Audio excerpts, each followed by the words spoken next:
Ömər ibn Abdüləziz rahimehullahın ədalətli hakim, onun vaxtında zəkat çıxarılırdı, amma verməyə adam tapmadılar. Ona aparıb zəkatını verəndə deyirdi ki, qardaş, mən özümlə zəkat çıxartmışam, adam axtarıram. Onlar nə etdilər? Zəkatdan çıxartdıqları, bəli, zəkatdan çıxartdıqları pulu gedirdilər buğda, dən alırdılar, dağlara səfirdilər, quşlar gəlib. Subhanallah, yəni baxın ki, əziz dinləyicilər, yəni Allah Taala elə bir məbləğ qoyub ki, zəkat məsələsində. Yəni o insana ağır gəlməməlidir. Çünki məsələn 1000 manatı 25 manatdır. 10.000 manata 250 manatdır. Zəkat verilir. İldə bir dəfə çıxardırsan. İldə bir dəfə. Subhanallah.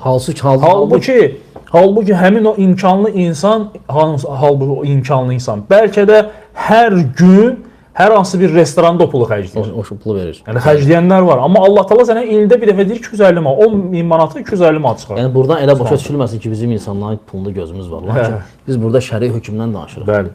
Şəri hökm odur ki, əgər insanın varıdırsa, Allah Taala ona əmr edib ki, zəkatını çıxartsın.